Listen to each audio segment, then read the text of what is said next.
शाखा साकोलीचे अध्यक्ष माननीय माणिकरामजी निकार सर या ठिकाणी शाखेचे अध्यक्ष महोदयांना विनंती करतोय आपण या ठिकाणी मानव धर्मावर विचार देण्याकरिता मंचावर उपस्थित राहावं अशी मी साहेबांना विनंती करतो.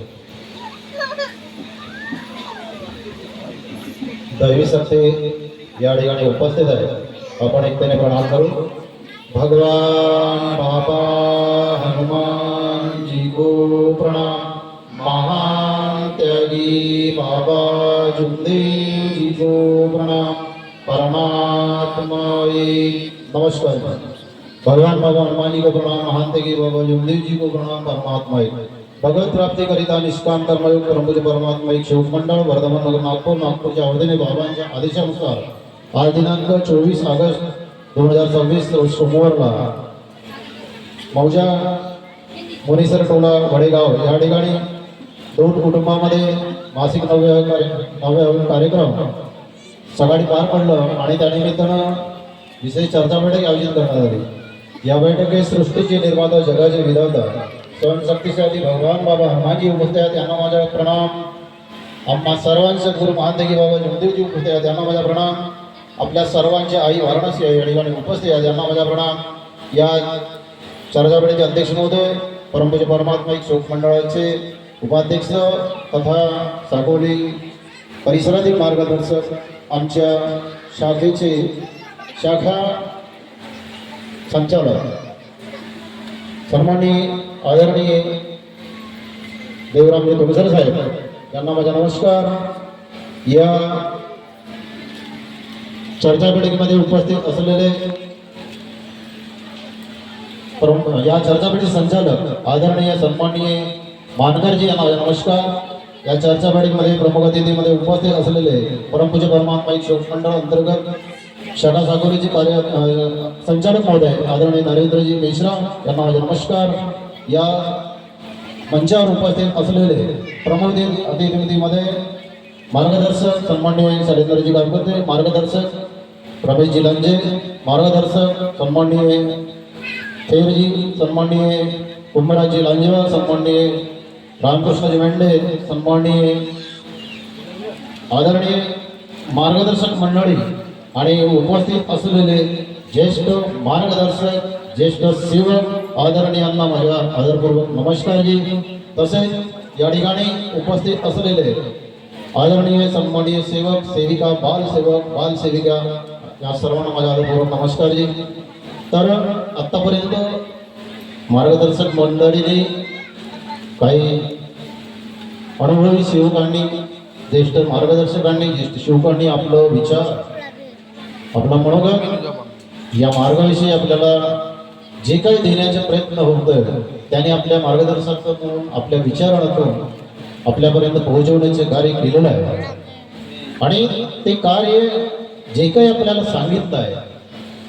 सांगितलं म्हणजे कसं आपण या मार्गात प्रवेश केला म्हणजे आपल्याला शिकणे आहे.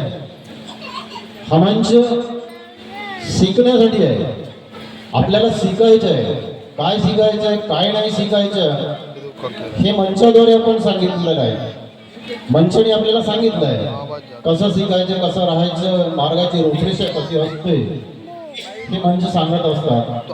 आपण मार्गामध्ये प्रवेश करतो कुटुंबानेशी आणि कुटुंबानेशी मार्गदर्शक महोदय आम्हाला या मार्गाची रूपरेषा आमच्यापर्यंत सांगण्याचा प्रयत्न करतात आणि असं वागावं लागेल असं करावं लागेल तेव्हा कुठं आपलं कुटुंब सुखी समृद्ध होईल. म्हणून आपल्याला सर्वांना विनंती आहे की आपण या मार्गाची रूपरेषा सर्वांना माहीत आहे, कळली आहे, समजली आहे, अनुभव घेतला आहे. पण प्रत्येकाला अनुभव आलेला आहे. पण अनुभव असूनही आपण कुठेतरी मार्गाच्या वाईट दिशेकडे जातो. काय होतं आपण सेवक झालो मार्गात प्रवेश केला दाराला पाठी लावतो. दाराला पाठी लावली म्हणजे झाली एवढीच नाही. दाराला पाठी लावलं म्हणजे तेवढं झालं नाही. दारू पिऊन येऊ नये. आपण दिखावा करू नये. दिखावा शिवकांना किंवा अनेकांना करू नका. कारण दिखावा जर आपल्याला आपण दुसऱ्याला दिखावा करत असतो भगवंत आपल्याला सुद्धा दिखावा दाखवेल. सोडणार नाही आपल्याला. आपल्याला भगवंत सोडणार नाहीये, लक्षात ठेवा.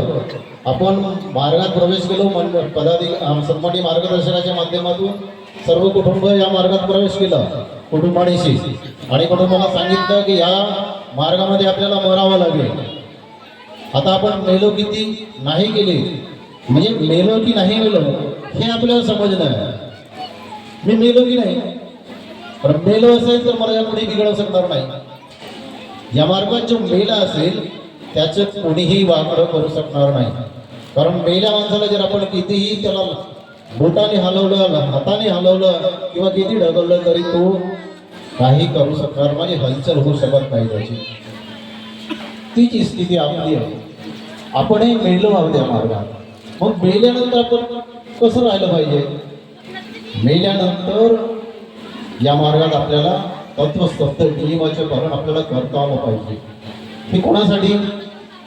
मार्गदर्शकांसाठी, दुसऱ्या साईडच्या सेवकांसाठी की अन्य कोणत्याही व्यक्तीसाठी? कोणासाठी आपल्याला करायचं नाही, माझ्या कुटुंबासाठी मला करायचं. हे ठेवायचं आहे की मी जे कार्य करतो, मी जर या मार्गाच्या बाहेर जर गेलो तर माझ्या कुटुंबाचं काय होईल? माझ्या कुटुंबात पत्नी आहे, मुलं आहेत, सून आहे, आपला नातवंड आहे, याचा आपण विचार केला पाहिजे. याचा जर ज्याने विचार केला तर तो मार्गाच्या चाकरीच्या बाहेर जाणार नाही. म्हणजे आपल्याला या मार्गातच राहून आपलं कुटुंब साधवायचं आहे. कसं साधेल, कसं साधेल हे महान त्यागी बाबा जोंधीजींनी नियमावली बनवून दिली, संविधान बनवून दिला या मार्गाच्या आपल्याला. त्या संविधानामध्ये राहून आपलं आपले कार्य, आपलं हे कुटुंब चालवायचं आहे. त्या चाकरीत राहून आपल्याला कुटुंब चालवायचं आहे. आपण म्हणतो आहे की मार्गात प्रवेश केला आपण, कुठे? मानव मार्गात. कोणत्या मार्गात? मानव मार्गात. मग यापूर्वी आपण मानव होतो की नाही? यापूर्वी आपण मानव होतो की नाही? मानव होतो, पण मानवाचे कार्य करत नव्हतो. ते कार्य कसं करायचं? आपण मार्गाच्या पूर्वी दानवाचे कार्य करत होतो. माणूस वाटेल तसं वागत होतो, कारण त्याच्यावर भीती नावाची चीज नव्हती ना. भीती कसलीच नव्हती. आपण अनेक देवी देवतांना पूजलो. आपल्या पंजोबाला सांगितलं, वडिलांनी सांगितलं, आणि आपणही केलं की हा देव आहे. हा कोणता देव? कृष्ण आहे, राम आहे, अजून जे काही आणखी देव आहे 33 कोटी देव, यांना आपण पूजलो. पण त्या पूजल्यामुळे फायदा कोणता झाला? आपल्याला काहीच मिळालं नाही. ज्यांची भीती नव्हती, त्या 33 कोटी देवतांची आपल्याला भीतीच नव्हती, म्हणून आपण सैरावेरा पडत होतो, म्हणून आपण मनशाही कार्य करत होतो, म्हणजे राक्षसी वृत्तीचे कार्य करत होतो. आणि त्या राक्षसी वृत्तीचे कार्य म्हणजे आपले कर्म होते, ते वाईट कर्म होते. आणि त्या वाईट कर्मामुळे आपल्यावर दुःख निर्माण झालं. वाईट कर्मामुळे आपले दुःख निर्माण झालं. मग आपण ज्याच्याकडे ज्याची आपण फसवणूक केली, ज्या व्यक्तीची आपण फसवणूक केली, ज्याला आपण लुटलं, मोहमाय अहंकारासाठी आपण लुटलो, मायासाठी आपल्याला ज्याला जास्त लुटलं, त्या व्यक्तीमध्ये मानते की बाबा जोंधीजीने आपल्याला सांगितलं की मानवामध्ये आत्मा नावाची काय आहे? सजीव सृष्टी आहे. आत्मा आहे आणि आत्मामध्ये परमात्माचा अंश आहे. मग आपण ज्याला फसवलं तो दुःखी झाला. मग दुःखी कोण झाला? ज्याला फसवलं तो दुःखी झाला. मग त्याच्यामध्ये असलेली आत्मा दुःखी झाली. पर्यायाने कोण दुःखी झाला? भगवंत दुःखी झाला. आणि भगवंत जर दुःखी झाला तर त्याच्या कर्माचे फळ तुम्हाला मिळाल्याशिवाय राहणार नाही. तेच कर्माचे फळ म्हणजे आपलं दुःख. आणि मग करून आपण त्या दुःखाच्या निवारणासाठी जिकडे तिकडे आपण ज्या व्यक्तीकडे सांगितलं आपल्याला, त्याच्या वेळी डॉक्टरकडे, हकीमाकडे गेलो, वैद्याकडे गेलो, आपलं सर्वस्व लुटलं गेलं आणि मग आपल्याला मानव धर्माची आठवण आली. कोणीतरी आपल्याला सांगितलं या मानव मार्गाच्या, या मानव मार्गात आपण प्रवेश केला आणि झालेले जेवढे काही दुःख आहेत ते भगवंताकडे सांगून आपण या दुःखातून मुक्तता मिळवली आणि या मार्गात प्रवेश केला. म्हणजे आपल्याला काय मिळालं? मानव धर्म मिळाला. माणूस द्या म्हणजे माणूस द्या, माणूस पाहता प्रभू दिसला. आपल्याला काय मिळालं? भगवान मिळाला, प्रभू मिळाला. या मानवामध्ये प्रभू आहे. म्हणून आपण कुणालाही हीन देखू नका, कुणालाही दुखवू नका, कुणालाही कुणाचे वाईट करू नका. म्हणजे आपलं कर्म चांगलं होऊ शकते आणि त्या कर्मातून आपल्याला चांगलं फळ मिळू शकतात. हे कर्माचे फळ आपल्याला घ्यायचे आहे. आणि जोपर्यंत आपण हे कर्माचे फळ चांगलं मिळणार नाही तोपर्यंत आपलं कुटुंब सुखी होणार नाही. कुटुंबाकडे पाहायचं आहे. माझी पत्नी आहे, मुलं आहे आणि नातवंड आहे. मग यांना सांभाळण्याचं काम कुटुंबाच्या दोन प्रमुख व्यक्तीकडे असते, पती आणि पत्नीकडे. त्यांनी काय करायला पाहिजे? जे कुटुंब खरोखर सत्य मर्यादा प्रेमाचे आचरण आपल्या कुटुंबात करत असतील, त्याचे आचरण करत असतील, तर त्याचे कुटुंब विधिचारे लिहिणार नाही. कधीच विधिचारे लिहिणार नाही, गॅरंटी सांगतो. पण ज्याच्या कुटुंबामध्ये सत्य मर्यादा प्रेमाचे आचरणच होत नाही, फक्त दिखावा केले जाते, त्या कुटुंबामध्ये दैवी शक्ती वास करणार नाही, निघून जाईल. ती निघून जाईल आणि मग आपण फक्त दिखावा करत राहू की परमात्मा एक शिव, परमात्मा एक शिव. काही अर्थ राहणार नाही. दिखावा करू नका. कुटुंब सांभाळायचे. मुलं बाळ असतात, मुली असतात, सर्वांना सांभाळणे आहे. पती पत्नी असतात. आपल्याकडे फार मोठा राग नावाचा असा एक अनेक वाईट व्यसनामध्ये असतात. मोठा वाईट असं राग असा एक वाईट व्यसन आहे की ज्या वाईट व्यसनामुळे, त्या रागामुळे आपलं कुटुंब उद्ध्वस्त होऊ शकतो. आपलं कुटुंब बर्बाद होऊ शकतो. कुटुंब आपल्याला जे वाईट व्यसन, आपल्याला राग हा जेलमध्ये पाठवू शकतो. ज्याला ज्याला राग आला आणि तो राग सांभाळला नाही त्यांनी तर काय करेल? एखाद्यावर 2-3 लावू नाही देईल, वेळप्रसंग एखाद्या मर्डरही करू शकतो आणि मग आपल्याला जेलही जाऊ शकतो.